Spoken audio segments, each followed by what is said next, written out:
ایک قول ہے جناب زہرا کا،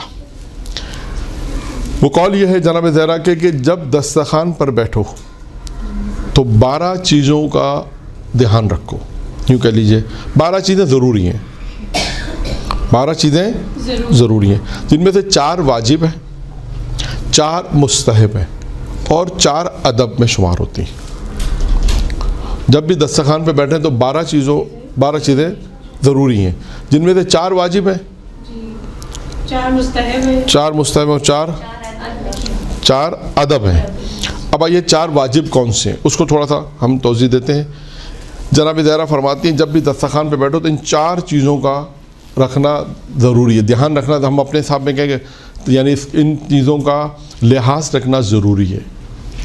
ضروری بے معنی اردو ہے کہ انسان یہ واجب فقہی نہیں ہے، کوئی کا مولانا واجب فقہی واجب فقہی نہیں ہے، یہ واجب کہتے ہیں عقلی ہے، ہم کہتے ہیں واجب عقلی، یعنی واجب ہے سمجھانے کے لیے کہ اب جب آپ دسترخوان پہ بیٹھیں سب سے پہلے کیا انہوں نے کہا بسم اللہ پڑھنا واجب ہے، بسم اللہ پڑھنا ویسے مستحب ہے لیکن یہاں پہ انہوں نے لکھا ہے کہ واجب بے معنی میں نے عرض کیا کہ بے معنی واجب فقہی نہیں ہے، ٹھیک ہے نا۔ اب پہلی چیز ہے بسم اللہ۔ اب 3 چیزیں دیکھیں کون سی ہے، ان 3 چیزوں کو بیان کرنے کے بعد پھر اس کا ایک نتیجہ بھی مجھے بیان کرنا ہے، پھر آگے باقی چیزوں پہ پھر بعد میں بیان کریں گے۔ پہلی چیز جناب زہرا نے کہا بسم اللہ آپ نے پڑھا، اس کے بعد ہے جب دسترخوان بیٹھو تو خدا کی معرفت رکھو، یعنی معرفت کیا رکھنی کہ یہ رزق کس نے دیا ہے، روزی کس نے دی ہے، پروردگار۔ اب آپ سوچیں کہ ہم 3 مرتبہ تو کم از کم دسترخوان پہ بیٹھتے 3 تو کنفرم ہے، ناشتہ، دوپہر کا کھانا اور رات کا کھانا، بیچ میں اگر ریفریشمنٹ آ جائے وہ الگ مسئلہ، شام کے ٹائم پہ وہ دسترخوان الگ آ جاتا ہے، چائے کے ساتھ کچھ نہ کچھ چاہیے وہ ایک الگ ہے، یعنی 3 تو کنفرم ہے اور چوتھا بھی امکان پذیر ہے، ٹھیک ہے نا۔ تو 3 تو کنفرم ہے۔ تو اب آپ سوچیے کہ 3 دفعہ دسترخوان پہ بیٹھتے ہیں، کتنی دفعہ ہم نے سوچا کہ اس خود جو نعمت اللہ نے دی اس کی معرفت ہونی چاہیے۔ جناب زہرا کہتے ہیں جب دسترخوان بیٹھو تو پہلی چیز کیا ہے، بسم اللہ کے بعد شروع کرنے سے پہلے بسم اللہ، آپ نے کھانے سے پہلے بسم اللہ، لیکن ایک چیز کیا بتائی، معرفت پروردگار، معرفت خدا ہونی چاہیے۔ اچھا اب سوال یہاں پر یہ ہے کہ معرفت میں اگر یہ کہہ کے گزر جاؤں تو آپ اس سے کیا سمجھیں گے؟ مطلب ہم جب رزق کھا رہے ہیں تو ہم اس پروردگار کو تو جانیں گے دیا کس نے ہے، اس کا شکر وہ اگلا کا ہے، شکر الگ آ رہا ہے، شکر کی بحث الگ ہے، یعنی معرفت پروردگار رکھنی پہلی چیز۔ اب اس کو میں سمجھانے کے لیے آپ کیونکہ معرفت کہتے کسے، اور دیکھیں یہ طولانی بحث ہے لیکن میں ایک واقعے میں اس معرفت کو بیان کرنا چاہتا ہوں، ایک واقعہ، اور اس واقعے میں یہ صرف مختصر یہ کہ یہ معرفت کو ہم اس طرح حاصل کر سکتے ہیں۔ معرفت ہوتی ہے یعنی خدا کی جتنی انسان خدا کی نعمتوں کو دیکھے، پروردگار کی نعمتوں کو دیکھے، اس پہ راضی ہو جائے، سب چیزیں آئیں گی، یعنی معرفت پیدا کرے گا مجھے دینے والا خدا۔ اب آئیے ایک داستان سناتا ہوں، اس داستان اور واقعے میں آپ کو پیغام پورا مل جائے گا کہ معرفت آئے گی کیسے، یہ انسان اس مقام پہ کیسے پہنچا، کیونکہ معرفت تو ایک جملہ ہے۔ بعض کتابوں میں پیام قرآن ہے، آیت اللہ ناصر مکرم کی کتاب ہے پیام قرآن، اس میں انہوں نے غالباً جلد نمبر 6 یا 9 یاد نہیں کون سی جلد ہے، 6 میں یا 9 میں معرفت آنے کے اسباب کہ انسان کے اندر معرفت کیسے آتی ہے وہ بیان کیا ہے۔ 6 چیزیں انہوں نے وہ بیان کی ہیں اور 10-12 چیزیں وہ بیان کی غالباً کہ جو معرفت کو روکتی ہیں۔ وہ کون سی چیزیں جو معرفت کو روکتی ہیں انسان کو، اور وہ کون سی چیزیں جن سے انسان معرفت کی طرف بڑھتا ہے، تو وہ وہاں پر انہوں نے ایک بحث کی۔ دیکھیں جناب داؤد نے پروردگار سے سوال کیا اور کہا خدا بندہ جنت میں میرا پڑوسی کون ہے؟ کیا سوال پوچھا؟ جنت میں میرا پڑوسی کون ہے؟ تو خدا بند متعال نے کہا جناب داؤد سے کہا شہر سے باہر نکل جاؤ، جو شخص بھی تمہیں پہلا نظر آئے گا وہ جنت میں تمہارا پڑوسی ہے۔ جناب داؤد حکم خدا پر عمل کرتے ہوئے شہر سے باہر گئے۔ کیا دیکھا کہ ایک شخص جو جناب یونس کے والد جناب متا اپنے سر پر لکڑیاں رکھی ہوئی ہیں، انہوں نے اس لکڑیوں کو زمین پہ رکھا، وہ دیکھ رہے ہیں کہ ایک گاہک آیا، اس سے لکڑیاں انہوں نے فروخت کی اور اس کے بعد وہ واپس آ گئے۔ یہ پورا منظر انہوں نے دیکھا۔ اب جناب داؤد نے ان سے کہا، جناب متا سے کہا کہ میں آپ کا مہمان بننا چاہتا ہوں. انہوں نے کہا آپ نبی خدا ہیں، آپ میرے مہمان بن سکتے ہیں، آپ نبی خدا ہیں. کیوں مہمان بننا چاہتے تھے؟ یہ دیکھنا چاہتے تھے ان کا کون سا عمل ہے کہ جس کی بنا پر یہ جنت میں میرے پڑوسی ہیں. اب آپ کو دو چیزوں پہ غور کرنا ہے کہ انبیاء کا جنت میں اگر انسان پڑوسی بننا چاہے تو کیا عمل کرے. ایک عمل تو جناب موسیٰ کی داستان میں والدین والا کہ والدین کی خدمت انسان کو انبیاء کا پڑوسی بناتی. ایک وہ عمل ہے وہاں پر بیان ہوا. اب یہ دوسرا، مجھے نہیں معلوم کہ واقعہ آپ کو سنا ہوا یا نہیں سنا ہوا، نہیں معلوم، ہو سکتا ہے سنا. خیر پہلے بھی جب آپ اللہ کا شکر ہے کہ مجھے لکڑیاں ملی، پھر اللہ کا شکر ہے ہاں میں نے کہا نا شاید ہو سکتا ہے، باقی مجھے نہیں معلوم. اب سب کا تو سنا ہوا نہیں ہے. اچھا جلدی تو خیر جی اچھا ٹھیک ہے ہاں. اب جناب داؤد انہوں نے ان سے کہا کہ میں آپ کا نبی، آپ کا مہمان بننا چاہتا ہوں. اس لیے دیکھنا چاہتے ہیں ان کا کون سا عمل ہے جو انہیں میرا پڑوسی بنا رہا ہے. انہوں نے کہا آپ نبی خدا آپ آ جائیں. اب وہ آنے کے بعد جب گھر آئے جو انہیں رقم ملی تھی اس رقم سے انہوں نے گندم خریدا، اور گندم خریدنے کے بعد آئے اور گھر میں گندم دیا اور اسے روٹی بن کر سامنے آ گئے. اب جناب داؤد نے دیکھا کہ جناب متا وہ روٹی کا نوالا جب لے رہے کھا رہے ہیں تو روتے جاتے ہیں اور کہتے جاتے ہیں. یہ زیادہ مہم نقطہ یہاں پر. وہ کیا کہتے ہیں پروردگارہ تو ہی ہے جس نے ان لکڑیوں کو اگایا، خدا تو ہے کہ جس نے ان لکڑیوں مجھے کاٹنے کی طاقت دی، خدا بندہ تو ہے کہ جس نے مجھے ہمت دی، طاقت دی، تو میں نے لکڑیوں کو کاٹنے کو اس سے اٹھایا. خدا بندہ تو ہے کہ تو نے جو گاہک بھیجا جسے میں نے یہ لکڑیاں فروخت کی. پروردگارہ تو ہے کہ تو نے جس گندم کو اگایا جس کی روٹیاں بن کے میں کھا رہا ہوں. یعنی دیکھیں ایک جملہ ہے معرفت. اگر جناب زہرا نے کیا کہا؟ جب دسترخوان پہ بیٹھو خدا کی معرفت حاصل کرو. اب سوال یہ کہ آپ یہ پوچھ سکتے ہیں مولانا نہیں معرفت ہے کیا چیز؟ دیکھیں معرفت ہے یعنی آپ اپنے پروردگار کی جتنی معرفت یہ رکھیں کہ خدا ہی سب کچھ کرنے والا ہے. اب اس کی یہ معرفت کم بھی ہو سکتی ہے، زیادہ بھی ہو سکتی ہے، اور آہستہ آہستہ آتی ہے. اب یہ میں نے کہا نا طولانی بحث ہے، لیکن صرف یہاں تک. اور ایک جملہ ایک واقعہ اور بھی میں آپ کو سنا دوں کہ معرفت کسے کہتے ہیں. یہ واقعہ محرم کی مجالس میں پڑھا جاتا ہے. صرف بات آئی تو آپ کو سنا دوں کہ دیکھیں معرفت کسے کہتے ہیں. اس کو ذہن میں رکھیے گا، اس روایت کو ذہن میں رکھیے، جناب زہرا کی روایت. دسترخوان پہ بیٹھنا تو پہلی چیز ہے معرفت. اب ہمیں اپنی زندگی میں اس طرح گزارنا ہے. کہنے کا مقصد یہ کہ جو چیز بھی اللہ نے آپ کو اور ہم کو دیا ہم کہیں پروردگار یہ تیری ہے. جس طرح خدا کی نعمتوں کا تذکرہ کرتے جائیں گے، اس کا شکر کرتے جائیں گے، اس کی معرفت حاصل کرتے ہیں، معرفت بڑھتی جائے گی. آپ دیکھیں بہت سے لوگ ہوتے ہیں ہر کہتے ہیں بس پروردگار یہ خدا ہی کرے گا انشاءاللہ. لوگ کہتے ہیں بس آپ تو ہر وہ خدا خدا، یہ اس کی معرفت بڑھ جاتی ہے کیونکہ اس کو معلوم ہے خدا کرنے والا ہے. ٹھیک ہے بعض لوگ ہوتے ہیں جن کی معرفت کم ہوتی ہے. آج کتنے ایسے لوگ ہیں جو خدا پہ شاید کم بھروسہ کرتے ہیں، اپنے مال پہ زیادہ بھروسہ کرتے ہیں، اپنی نوکری پہ زیادہ بھروسہ کرتے ہیں، خدا پہ کم بھروسہ کرتے ہیں، اپنے کاروبار پہ زیادہ بھروسہ کرتے ہیں، خدا پہ شاید کم کرتے ہیں. ملیں گے بہت سے افراد، ان کی باتوں سے پتہ چلتا ہے. خیر معرفت کسے کہتے ہیں؟ میں نے کہا محرم کی مجالس میں یہ واقعہ پڑھا جاتا ہے تاکہ بات معرفت کی آئی ہے تو بات واضح ہو جائے. یہ واقعہ بھی کتابوں میں لکھا ہے، قوم کا واقعہ ہے، بہت قدیم پرانا، تقریباً شاید 100 سال پرانا واقعہ ہوگا کہ ایک خاتون تھیں، وہ حرم معصومہ قم میں آئیں. اور آنے کے بعد انہوں نے کسی سے مجلس پڑھوانی تھی تو سوچا کہ کوئی مولانا صاحب مل جائیں جس سے میں وعدہ لے لوں. دیکھا ایک مولانا صاحب بیٹھے ہوئے ہیں وہاں پر، بیٹھے ہوئے. ان سے کہا کہ حضور آپ کو فلاں مقام پہ مجلس پڑھنی ہے، آپ پڑھ دیں گے؟ انہوں نے کہا پڑھ دیں گے. خاتون نے ان سے وعدہ لے لیا، انہوں نے پتہ پوچھ لیا سارا مکمل. اب وہ دن آیا تو مولانا صاحب وہاں پر پہنچے. پرانا قوم ہے، چھوٹا سا قوم ہے، کوئی اتنا خاص.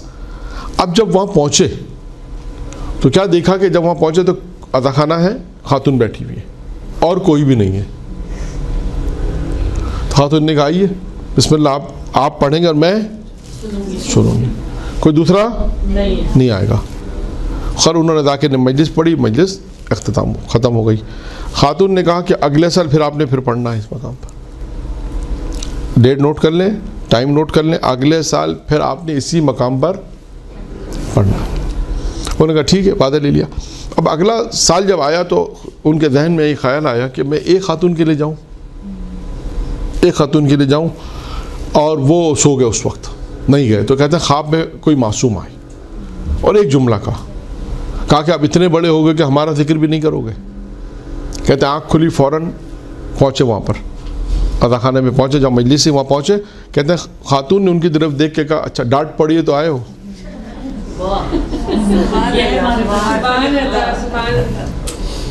یہ ہے معرفت. تو یہ اب سوال یہ ہے نا, اب میں آپ کو قصہ سنا دوں, آپ کے ٹھیک ہے مولانا صاحب, سوال یہاں پہ یہ ہے کہ یہ آتی کیسے؟ تو معرفت یہ ہے, معرفت منزل معرفت یہ ایسی آتی جیسے جناب متا کے واقعے میں نے آپ کو سنا جناب داؤد نے. آپ ہر وقت اپنی زندگی میں ہر چیز یہ کہ خدا تیری ہے, میرا کچھ نہیں, بس ہر چیز پروردگار تو نے دی, تو نے مجھے خلق کیا, تو نے مجھے ماں باپ دیے, تو نے مجھے ساری چیزیں دی, آج زندگی اللہ تعالیٰ شکر ہے کہ اچھی زندگی گزار رہے ہیں, ہر چیز پروردگار ہے. اسی طرح انسان معرفت کی منزل طے کرتا جائے گا. جب یہ ہر وقت خدا ہوگا اس کی زندگی میں تو معرفت خود بخود بڑھتی چلی جائے گی. یہ ہوگی بات معرفت کی. جناب زہرا نے کہا جب دسترخوان پہ بیٹھو تو کیا کرو؟ پہلا بسم اللہ, پھر اللہ کی معرفت. پھر اس کے بعد جناب زہرا نے دوسری چیز کہا کہ خدا سے راضی رہو. رضایت پروردگار پہ انسان راضی رہے کہ خدا جو تو نے دیا میں اس سے راضی ہوں. یعنی یہ خود ایک موضوع ہے, اللہ کی رضا پہ راضی رہنا خود ایک موضوع ہے. اور چوتھا کیا تھا؟ اس نعمتوں کا شکر کرنا, جو اللہ نے نعمت دے دی اس کا شکر ادا کرنا. یہ 4 واجب ہو گئے. اب آئیے اس 4 جو واجب میں نے بیان کیا معرفت میں, میں نے ایک داستان آپ کے سامنے سنا دی. اب آئیے 2 چیزیں جو بات, اللہ پر راضی رہنا اور اللہ کا شکر ادا کرنا. اس کا کیا فائدہ ہے؟ دیکھیے میں نے عرض کیا کہ بہت دفعہ ایسا ہوتا ہے کہ جیسے معرفت کی میں نے مثال دی, اب یہ 2 چیزوں کی میں ایک مثال آپ کو دوں تو آپ کو یہ بات دونوں واضح ہوں گی کہ دیکھیے دنیا میں اگر کوئی اللہ کی رضا پہ راضی رہے تو کیا ہوتا ہے, اللہ کا شکر ادا کرے تو اسے دنیا میں کیا ملتا ہے. یہ واقعہ لکھا ہے 6 لطیف, کتاب کا نام ہے, اردو شاید ترجمہ ہو گئی ہے, رسول محلاتی کی کتاب ہے 6 لطیف. انہوں نے اس واقعے کو لکھا ہے بہار الانوار کے حوالے سے کہ بہار میں علامہ مجلسی نے اس واقعے کو لکھا جو میں بیان کر لکھا کہ جناب موسیٰ کا زمانہ تھا. جناب موسیٰ نے یہ خیال کیا کہ سب سے زیادہ عبادت کرنے والا کون شخص ہے. یہ خیال کیا اور سوچا کہ سب سے زیادہ عبادت کرنے والا کون ہے. نہیں خود ہی کہاں سے. جناب موسیٰ نے اپنی رائے میں جو عوام تھی ان میں تحقیق کی کہ جیسے ہوتا ہے بعض اوقات کہ بادشاہ جو ہوتا ہے, یہ تو خیر نبی تھے, بادشاہ بھی ہوتا ہے کبھی کبھی اپنا لباس بدل کر شہر میں نکل جاتا ہے. اور اس میں وہ واقعہ بھی آپ نے سنا جن کے بعد سے بات یاد آ گئی کہ لالچ, حرص اور لالچ کے اوپر کس کا واقعہ ہے یاد ہے آپ لوگوں کو؟ حجاج ابن یوسف والا واقعہ یاد ہے؟ ہاں جو دودھ والا جو واقعہ تھا, ہاں وہ واقعہ وہ بھی اسی میں, وہ بھی سنانا مقصد نہیں ہے, اس میں بھی یہی ہے کہ بادشاہ عام لباس پہن کر آیا اور دیکھنے لگا کہ لوگوں کا رجحان کیا ہے. اسی طرح ایک اور بھی واقعہ ہے, وہ بھی میں آپ کو سناتا ہوں, وہ آپ کو سنا ہوا نہیں ہوگا انشاءاللہ. وہ واقعہ یہ ہے کہ ایک بادشاہ نے جناب موسیٰ سے پہلے میں سنا دوں. دیکھیں یہ ہوتی معرفت, یہ معرفت میں بھی آئے گا, یہ ہوتی معرفت میں بھی اس کو بیش کر سکتے ہیں کہ ایک بادشاہ نے یہ فیصلہ کیا کہ میں اپنی رائے کو دیکھوں کہ کیا صورتحال ہے. اور یہ قانون یہ اعلان کیا کہ جو جھوٹ بولے گا اسے 5 دینار فائن ہے. جو جھوٹ بولے گا اسے 5 دینار فائن جرمانہ دینا پڑے گا. بادشاہ یہ کہہ کر شہر کی طرف چل پڑا اور اپنے وزیر کے ساتھ جاتا رہا اور ایک کاروبار یعنی ایک تاجر تھا, اس کے پاس جا کے بیٹھ گیا. تاجر کو بھی نہیں معلوم ہے بادشاہ ہے, اتنا پتہ ہے کہ ایک اعلان ہوا ہے, لیکن یہ نہیں معلوم کہ بادشاہ, وہ تو خود چیک کرنا چاہ رہا تھا لوگ کتنا سچ بولتے ہیں کتنا جھوٹ بولتے ہیں. تو اس نے پوچھا, بادشاہ نے پوچھا تمہاری عمر کتنی ہے؟ اس نے کہا 20 سال. اس نے کہا اچھا 20 سال کا آدمی ایسا کیسے ہو سکتا ہے؟ خیر کچھ کہا نہیں. اچھا بتاؤ تمہاری اولادیں کتنی ہیں؟ اس نے کہا 1. اچھا. اس نے کہا تمہارا سرمایہ کتنا ہے, کتنی پراپرٹی, کتنا مال ہے؟ اس نے کہا 70,000 دینار. کہا ٹھیک ہے. اب بادشاہ یہ 3 سوالات کے جواب لے کر آئے. کون کون سے 3 سوال تھے؟ تمہاری عمر کتنی ہے, تمہاری اولاد کتنی ہے, تمہارا سرمایہ کتنا ہے. اس نے عمر میں کیا کہا؟ 20 سال. درود پڑھے محمد علیہ.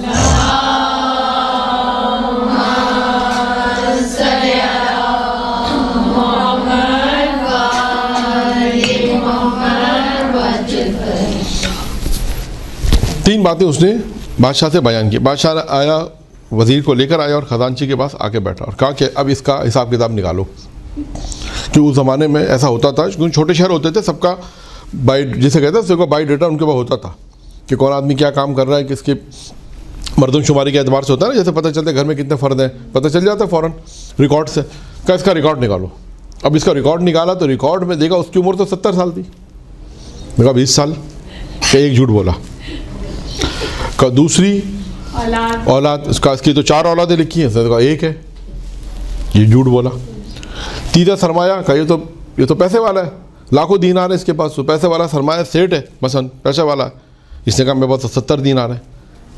کہا اس نے 3 جھوٹ بولے اور بادشاہ نے اس کو حاضر کیا.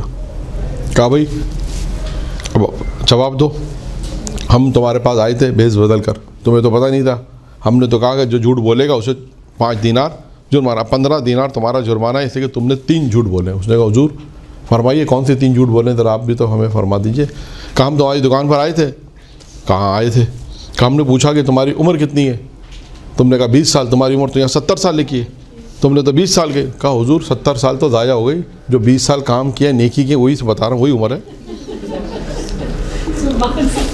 50 سال جو ضائع ہو گئی, اب جو ہوش آیا وہ تو گزر چکی تھی. جب 20 سال ہی زندگی نیک کاموں میں گزاری ہے, 20 سال سے میں یہ کام کر رہا ہوں, تو وہ 50 سال والی زندگی تو کسی کام کی نہیں, میرے اس کا کیا ملے گا مجھے. یہ 20 سال ہی جو میرے زندگی کے, یہی میں نے کہا یہی 20 سال نیکیاں ہیں, یہی شمار کروں گا میں بھی, 50 سال کا کیا شمار کروں گا. کہا کہ تم نے, کہا اچھا, کہا تمہاری تو 4 اولاد ہیں, تم نے ایک. کہا حضور 3 نالائق ہیں, ایک کام کیے ہیں.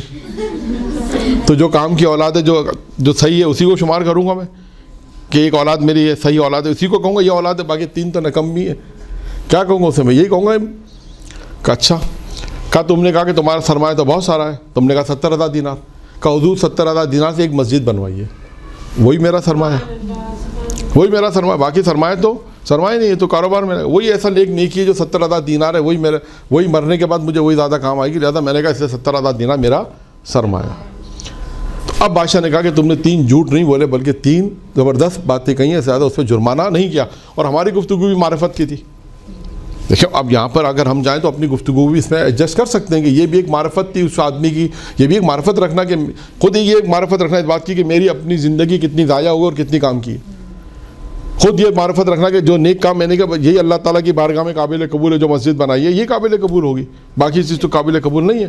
باقی کا معلوم نہیں, انشاءاللہ سب قابل قبول ہوں گے, لیکن مسجد بنائی اس کا انشاءاللہ خلوص سے اخلاص سے, اس کا کنفرم ہے کہ اس کا اللہ مجھے ثواب دے گا, تو یہ میرا سرمایہ. اسی طرح اولاد کے لیے بھی اس نے جواب دیا. تو خیر یہ معرفت کی بات ہو گئی. تو اب جناب موسیٰ کا قصہ بیان ہو رہا تھا.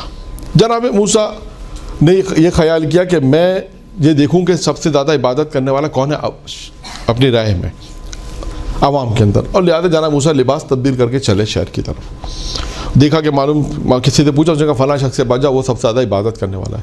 اچھا جناب موسیٰ گئے اس کے پاس, سارا دن دیکھا وہ تو عبادت کر رہا ہے, سارا دن دیکھا وہ عبادت میں مشغول ہے.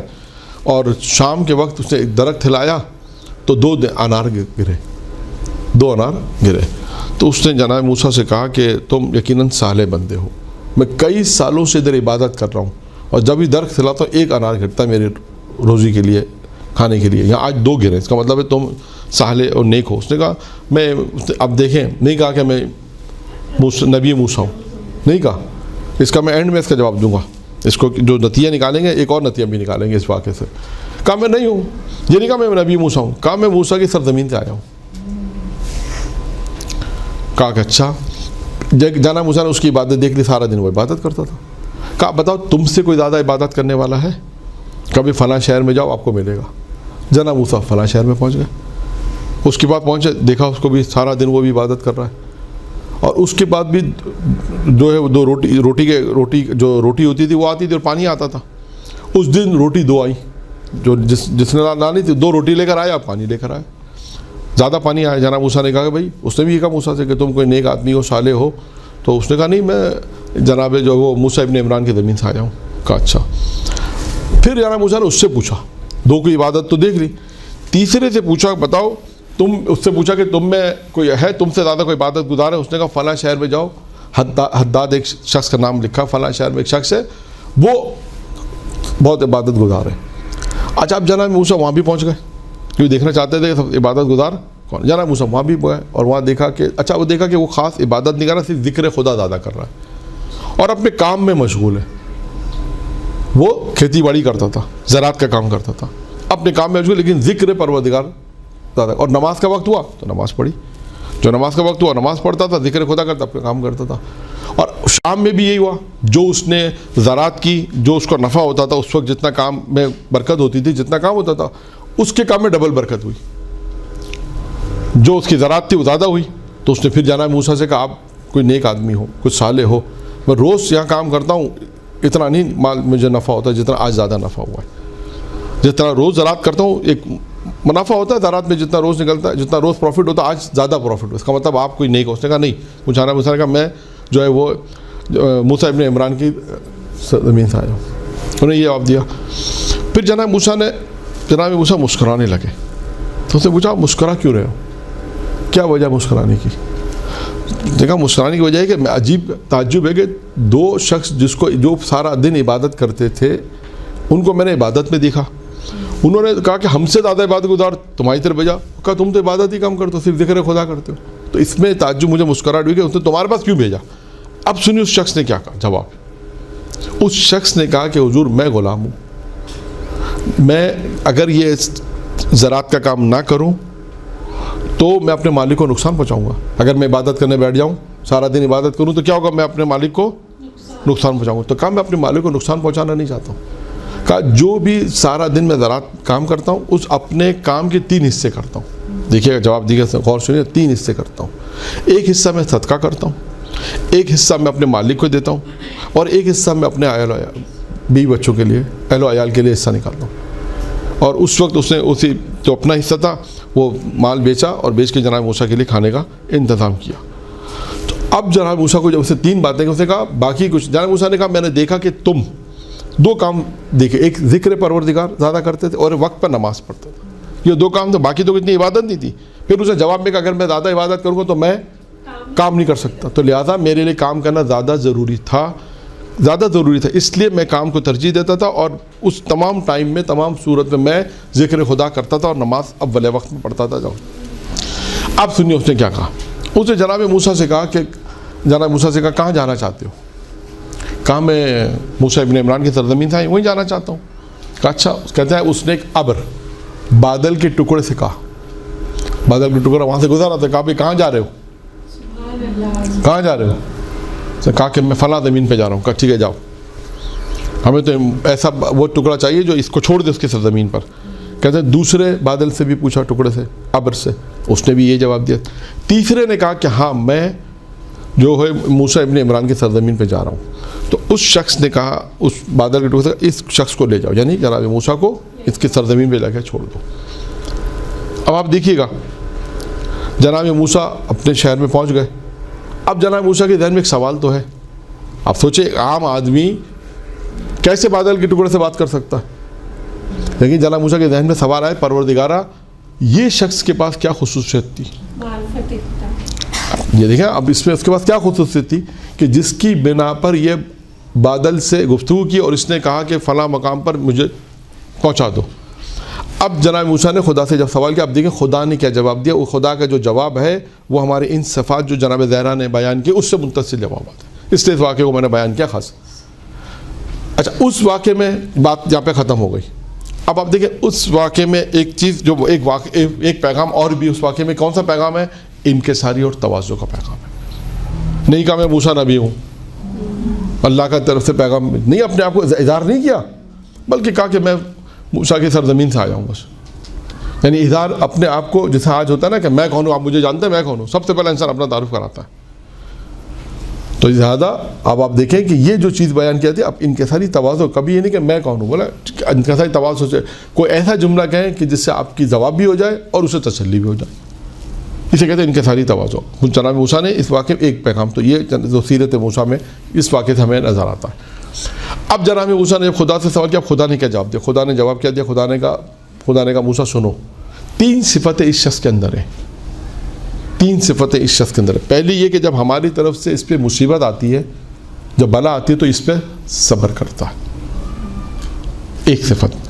2 یہ ہماری رضا سے راضی رہتا ہے، ہماری قضا پر راضی. جو ہم نے اس کی قسمت میں لکھ دیا ہے یا جو اس کے ساتھ زندگی کے واقعات پیش آتے ہیں ہماری رضا پہ راضی رہتا ہے. تیسرا ہماری نعمتیں جب اسے ملتی ہیں تو شکر ادا کرتا ہے. 3 صفتیں اس شخص کے اندر ہیں. 3 صفتیں اس شخص کے اندر ہیں. کون کہہ رہا ہے؟ خدا کہہ رہا ہے. کس سے کہہ رہا ہے؟ حضرت موسیٰ علیہ السلام سے کہہ رہا ہے کہ موسیٰ اس میں 3 صفت. اب آپ نے دیکھا اس واقعے میں یہ نتیجہ ہے کہ جناب زہرا نے کہا کہ تم اللہ کی معرفت حاصل کرو, اللہ کی دی ہوئی رضا پر راضی رہو اور اللہ کی نعمتوں کو شکر ادا کرو. یہ 3 چیزیں جناب زہرا نے جو دسترخوان میں بیٹھنے کے جو عمل بیان کیے, آپ دیکھیں 3 چیزوں کو, اور بسم اللہ, چوتھی چیز بسم اللہ, ان چاروں چیزوں کو اگر ہم دیکھیں تو صرف ان چاروں کے جو اثرات ہمیں نظر آئیں گے دنیا میں ان واقعات کی روشنی میں. اگر انسان دسترخوان پہ بیٹھے معرفت پروردگار حاصل کرے تو اس خاتون کا واقعہ سنائے کہ دیکھیے کیسی معرفت تھی اس کو. آئیے صبر کریں, اللہ کی نعمت کا شکر ادا کریں, تو یہ واقعہ جناب موسیٰ کا واقعہ. معرفت کے لیے میں نے آپ کو پہلا والا قصہ جناب داؤد والا قصہ سنایا, اور اس شخص کا کہ جو سے اتنی تو معرفت تھی کہ میرے 50 سال ضائع ہو گئے, 20 سال ہیں, اتنی تو معرفت تھی کہ 70 سال ہے, اتنی تو معرفت تھی کہ اس میں ایک بچہ میرا صحیح ہے, باقی سارے نہ لائے گئے. یہ خود معرفت ہونا. تو خیر, تو یہ 4 جو صرف اب جو باتیں صرف جو جناب زہرا صلی اللہ علیہ کی جو اقوال میں ہے کہ 4 چیزیں واجب ہیں, ان 4 چیزوں کے لیے یہ میں نے آپ کے سامنے مختصر طور پہ اس کو بیان کیا کہ دیکھیں معرفت کیا ہے اور معرفت سے کیا مراد ہے. انسان کوشش کرے ہر چیز پروردگار, بس ہر چیز خدا. پھر آپ دیکھیے گا کہ زندگی میں جب انسان کی زندگی میں اللہ کیسے آئے گا, اللہ اسی طرح آئے گا کہ پروردگار تو نے دیا ہے, خدا بندہ تو نے دیا ہے. کبھی یہ نہ کہ کام میں نے کیا, یہ کام میرا ہے, نہیں, ہر چیز کا خدا تو نے زندگی دی, کام تو نے پیسہ دیا, تو نے مکان دیا, تو نے عزت دی, تو نے شہرت دی, تو نے علم دیا, تو نے توفیق دی کہ ہم کام کر رہے ہیں, تو نے توفیق دی کہ دین کی خدمت کر رہے ہیں, تو نے اس قابل سمجھا ہمیں کہ ہم دین کی خدمت کر رہیں. زائرین زیارت پہ جائیں تو کہیں پروردگارہ خدا کا شکر ہے تو نے ان اپنے اولیاء کی زیارت کرائی. معصومین سے کہیں کہ آپ کا شکر ہے کہ آپ نے ہمیں اس لائق سمجھا کہ آپ نے ہم کو اپنی زیارت کے لیے بلایا. یعنی یہاں پر اس طرح کے جملے, یعنی انکساری بھی ہو, تواضع بھی ہو, اور معرفت پروردگار بھی انسان اسی طرح حاصل کرے گا جب تک وہ ہر چیز میں خدا نہیں لے کر آئے گا. آپ سیرت جناب زہرا کو دیکھیں, تو ہمارا موضوع فاطمیہ ہے نا, جب فاطمیہ کے اندر آپ جناب زہرا کی سیرت کو دیکھیں کہ خدا کا شکر بھی آپ کو کون سی چیزیں جو جناب زہرا کی سیرت میں آپ کو نہیں ملے گی. معرفت پروردگار, شکر خدا, نعمتوں مصیبتوں پہ صبر کرنا, یہ ساری چیزیں آپ کو جناب زندگی ملیں گی. ایثار, مال کا اللہ کی راہ میں مال کا خرچ کرنا, انفاق کرنا, اور کیسے حالت میں انفاق کرنا, کیسے حالت میں بھی آپ جانتے ہیں. یعنی آپ سوچیں وہ انفاق کی بات آئی ہے ابھی, وہ بھی, اور شادی کا جو ہے ہاں سائد کو دے دیں. آپ سوچیں کہ یہ کس موقع پر کیا چیز دینی ہے. اور پیغمبر نے جب سوال کیا تھا کہ تمہارے لیے خاص شادی کا جوڑا رکھا ہے, اور جب دوسرے دن جناب زہرا کو دیکھا کہ انہوں نے زیب تن نہیں کیا تو پوچھا تھا ان سے, تو انہوں نے کیا کہا, بابا یہ تو میں نے آپ کی سیرت پہ عمل کیا. جواب بھی یہ دیا تھا, جواب بھی یہ کہ روایت میں یہ بھی کہ بابا میں نے تو آپ کی سیرت پہ عمل کیا. کا ایک سائل آیا تھا, اس نے مجھ سے سوال کیا, اس پر کچھ نہیں تھا تو میں نے اپنا لباس رائے خدا میں دے دیا.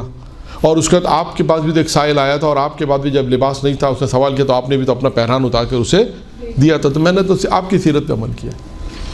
یعنی اگر آپ دیکھیں جناب زہرا کی زندگی کو تو اب پریکٹیکلی طور پہ اس کو اپنانے میں نہیں کہتا ہوں کہ آسان ہے, لیکن انسان اپنی زندگی میں کوشش کرے. اب آپ میں ایک اور موضوع اس میں اگر چھیڑ دوں, وہی معاشرے کا موضوع ہے, لباس کا موضوع ہے. آج آپ دیکھیں ہمارے ہاں جو لباس سلایا جاتا ہے جو زندگی میں ایک ہی دفعہ پہنا جاتا ہے, شادی کا جوڑا ایک ہی دفعہ پہنا جاتا ہے شاید بعض دفعہ, اور کتنا قیمتی ہوتا ہے, کتنا قیمتی ہوتا ہے, پہنا ایک دفعہ جاتا ہے, اور کتنا قیمتی ہوتا ہے یہ آپ بہتر جانتے ہیں. کوئی کہتا ہے 1 لاکھ کا, کوئی کہتا ہے 1.5 لاکھ کا, کوئی کہتا ہے 2 لاکھ کا, کوئی کہتا ہے 3 لاکھ کا, کوئی کہتا ہے نہیں معلوم اس سے بھی اوپر شاید قیمت جاتی ہوگی. تو آپ اگر ہم لوگ جناب زہرا سلام اللہ علیہ کی سیرت پہ عمل کر رہے ہیں تو کم سے کم معاشرے کے حساب سے اپنا جو ٹھیک ہے معاشرے کے اعتبار سے انسان اتنا تو کرے کہ ہم اس طرح اپنی زندگی کو بسر کریں کہ سیدہ خوش ہو جائے. اس کو بہت آسان جملے میں کہتا ہوں. اگر کوئی مثال کے طور پہ فرض کر لیں معاشرہ ہمارا 1 لاکھ کا کہتا ہے, کہ ایک اسٹینڈرڈ آپ کا کہ بھائی 1 لاکھ کا ہونا چاہیے، مثلا فرض کر لیتے ہیں، آپ کیا کریں 30,000 کا پہنیں گے تو مولانا عزت آبرو ہماری چلی جائے گی، ہو سکتا ہے، لیکن آپ کم سے فرض کرنے میں مثال دے رہا ہوں 70,000 والا ایسا ہے کہ جو آپ کے اسٹینڈرڈ کو رکھتا ہے تو 70,000 والا انسان. اب یہ آپ کے یہ انسان کی اپنی ایک زندگی کے اعتبار سے اور جناب دائرہ کی سیرت کے اعتبار سے، یہ اسے خود دیکھنا ہے کہ میں جناب دائرہ کی سیرت کے اعتبار سے اسے کتنا عمل کر سکتے ہوں، یعنی جتنا کم سے کم ہو، یہ کہہ سکتے ہیں اسراف نہ ہو. یہ بھی ہے کہ اسراف نہ ہو، کم سے کم ہو، تاکہ ہم ان پیسوں کی ہو سکتا ہے کسی اور کی مدد بھی کر دیں. یہ بھی ہے کہ جتنا ہم شادی بیاہ پہ خرچہ زیادہ کریں، اور جتنا خرچہ کرنے کو تو انسان بہت زیادہ خرچہ کر سکتا. آپ دیکھیں ان ایام میں جناب دائرہ کی سیرت پہ کتنے لوگوں نے گفتگو کی، درسوں میں، مجلسوں میں. اس وقت میرا خیال ہے کئی لوگوں نے گفتگو کیا، اور اس میں شادی کا بھی ایک موضوع، اہم موضوع آیا ہوگا. اور اس موضوع میں بھی اگر آپ جہیز کی بات کریں تو وہ بھی ایک جہیز تھا جو کتابوں میں لکھا ہے، لیکن کتابوں میں لکھا ہے ماشاءاللہ، اور وہ پریکٹیکلی جناب دائرہ نے کیا. لیکن ہم یہ نہیں کہتے، کوئی یہ نہیں کہے گا کہ آپ ٹھیک ہے اتنا کریں، نہیں، آپ ٹھیک ہے ایک معاشرہ ہے، زندگی ہے، لیکن اتنا تو کریں کہ اسراف نہ ہو، اتنا کریں کہ اعتدال میں ہو، تاکہ کم سے کم اگر فرض کریں ایک آدمی کا اسٹینڈرڈ 1 لاکھ بھی ہے، اگر وہ 70,000 کا بھی بنتا ہے تو اس میں کوئی حرج نہیں ہے. 30,000 جو ہے وہ اس نیت سے کہ بھئی غریب کی شادی ہو جائے، یہ غریب کا جوڑا بن جائے، یہ بھی تو نیت ہو سکتی ہے کہ غریب کا جوڑا 20-25-30,000 میں ظاہر سی بات ہے، جو جن کے جوڑے لاکھ میں نہیں بنتے 10,000 میں بنتے ہوں گے، 15,000 میں بنتے ہوں گے، 20,000 میں بنتے ہوں گے، ان کے بھی تو بالآخر بنتے ہی ہیں. تو جناب دائرہ سلام اللہ کی سیرت یہی ہے کہ جتنا ہم پڑھیں اور اس سے زیادہ یہ دعا کریں خداوند متعال سے اور توسل جناب دائرہ سے کہ اس پہ ہمیں عمل کرنے کی توفیق عنایت فرمائے، تاکہ ہم اپنی پریکٹیکل زندگی میں دیکھیں کہ آیا ہم اس سیرت پہ جا رہے ہیں یا نہیں جا رہے. یہ صرف درس ہو رہا ہے، مولانا نے درس دے دیا، ہم نے درس سن لیا، درس لکھ لیا، اس کے بعد گھر جا کے کتاب بند رکھ دیا الماری پہ، بس ٹھیک ہے، اللہ اللہ خیر صلی اللہ، یہ یا نہیں. اس کو لکھنے کے بعد، سننے کے بعد پریکٹیکلی لائف میں اس پہ اپلائی کرنا ہے، کتنا اس پہ اپلائی کیا جا سکتا ہے. خیر جلدی میں مکمل کروں، باقی باتیں بھی اس روایت کو مکمل کر دیں. 4 یہ واجب عمل تھے، اس کو میں نے اس لیے تھوڑا تفصیل سے بیان کیا کہ اس میں گفتگو تھوڑی وسعت تھی. معرفت تھی، اللہ کے رضا پہ راضی رہنا، اللہ کی نعمتوں کا شکر ادا کرنا. معرفت کے واقعات اس لیے بیان کیا کہ معرفت آپ کو اب شاید میرا خیال ہے کچھ پہلے سے بہتر سمجھ میں آ جائے گی کہ معرفت کسے کہتے ہیں اور معرفت کس طرح آتی ہے. بہت سے واقعات، معرفت کے بہت سے واقعات ہیں، میں نے صرف 2 واقعات بیان کیے تاکہ آپ کو معرفت، جو کہ مولانا اگر مجلس میں پڑھیں معرفت، تو آپ کا ذہن فوراً کلک کرے کہ یہ معرفت کیا ہے، اور اس میں کم سے کم اس طرح آئے گی کہ ہر چیز میں آپ اللہ کو لے کر آ جائیں. اس کے بعد دنیا کے اندر اگر ہم اللہ کی نعمتوں کا شکر کرتے ہیں، اللہ کی دی ہوئی نعمت پہ راضی رہتے ہیں، اور اللہ کی طرف سے آنے والی مصیبتوں پہ اگر ہم صبر کرتے ہیں، تو اللہ اس دنیا میں ہمیں کس مقام پر پہنچا دیتا ہے. دیکھیے یہ کمال ہے، یہ اس کو آپ کمال، اگر ہم ایک موضوع رکھیں کمال کی منزل کا بھی ہم موضوع رکھیں کہ کمال کیسے حاصل ہوتا ہے، تو ہم کہہ سکتے ہیں کہ انسان دنیا میں عمل انجام دے گا تو کمال کی منزل تک پہنچے گا. اگر اس سے آپ کمال سمجھتی ہیں کہ ہاں یہ بھی ایک کمال ہے کہ انسان ابر سے، بادل کے ٹکڑے سے گفتگو کرے، تو جب یہ بادل کے ٹکڑے سے گفتگو کرنا ہے کمال ہے، تو پھر یہ کمال کیسے حاصل ہوتا ہے، یہ ایک سوال آئے گا. کمال کیسے حاصل ہوگا؟ اللہ کی نعمتوں کا شکر کرنا. باقی چیزیں بیان ہو گئی. آج مستحبات، 4 عمل مستحب ہے. جناب دائرہ ارشاد فرماتے ہیں اس میں پہلا عمل ہے کھانے سے پہلے وضو. کھانے سے پہلے وضو ہے، اور اس کے بعد ہے کھانا بیٹھ کر کھانا چاہیے. کھانا بیٹھ کر کھائیں. 3 انگلیوں سے غذا کا نوالا جو بنتا ہے وہ 3 انگلیوں سے نوالا بنائیں، اور اس کے بعد الٹے پیر کی جانب بیٹھیں. یعنی جب انسان بیٹھتا ہے تو الٹے پیر کی جانب بیٹھے. یہ 4 عمل ہیں جو مستحب ہیں. کھانے سے پہلے وضو ہے، کھانا بیٹھ کے کھائیں، 3 انگلیوں سے نوالا بنائیں، اور الٹے پیر کی جانب بیٹھیں. اب آ جاتے ہیں ادب کھانے کے متعلق جو 4 ادب جناب ذرا نے بیان کی ہیں. ایک جی چوتھا پوائنٹ ہے کہ الٹے پیر کی جانب بیٹھے. میرا خیال ہے جب الٹے پیر پہ جب بیٹھتے ہیں نا، الٹے پیر پہ زور کرتے اس طرح. ٹھیک ہے. اب اس کے بعد ہے 4 ادب جو آپ کے سامنے ہو اسے کھائیں. یہ کیسے ہوتا ہے جو آپ کے سامنے ہو سے کیا مراد ہے؟ جو بھی آپ کے سامنے نظر آئے تو آپ دوسروں کی نہیں. اس میں ہوتا ہے کہ جب یہ آپ جب عموماً یہ مشترکہ جب لوگ کھانا کھاتے ہیں نا، جو تشت میں جسے کہہ سکتے ہیں تھال میں، تو اپنے آپ کے سامنے مراد ہے کہ جو آپ کے سامنے وہ مراد ہے جو آپ کے سامنے. آپ کہیں گے مولانا پوری پلیٹ تمہارے سامنے ہی ہم سب مرضی کھاتے ہیں. یہ نہیں ہے جو آپ کے سامنے ہو، اور اپنی پلیٹ میں بھی ہو سکتا ہے کہ اپنی پلیٹ میں بھی ہو، جو آپ کے سامنے ہو وہ سب پوری پلیٹ آپ کی ہے، ہو سکتا ہے کوئی کھا رہا ہو ساتھ نہیں کھا رہا ہو، لیکن جو آپ کے سامنے ہو اسے کھایا جائے. یہ ادب میں ہے. ادب میں ہے لقمہ چبا کر، لقمے کو چبا کر کھانا، یہ ادب میں آتا ہے. غذا کو اچھی طرح چبائیں، یہ بھی ادب میں ہے. لقمہ بنا کر کھائیں، لقمہ چھوٹا، پہلا ہے جو سامنے اسے کھائیں. دوسرا ہے چھوٹا لقمہ بنا کر. دوسرا کیا ہے؟ چھوٹا لقمہ بنا کر. تیسرا ہے کہ غذا کو اچھی طرح چبائیں. اور چوتھا اور آخری یہ کھاتے وقت دوسروں پر نگاہیں نہیں کریں، نہ کریں. دوسروں پر جو نگاہیں وہ کم رکھیں، کم کریں. تو یہ کل جو واجبات تھے، جو میں نے آپ کے سامنے 4 واجبات، 4 مستحبات اور 4 ادب. یہ ایک روایت تھی جو تقریباً آپ سمجھیں کہ 40-45 منٹ میرا خیال ہوئے ہیں. تو 40-45 منٹ میں ایک روایت جناب زہرا سلام اللہ علیہ کی ہم نے منتخب آپ کے سامنے بیان کی، کہ جس میں کھانے کے واجب آداب، مستحبات اور ادب ہم نے بیان کیا. باقی انشاءاللہ جو ہے وہ دوسری گفتگو کریں گے انشاءاللہ تعالیٰ، وہ بات کے جلسے میں. واخر دعوانا الحمدللہ رب العالمین.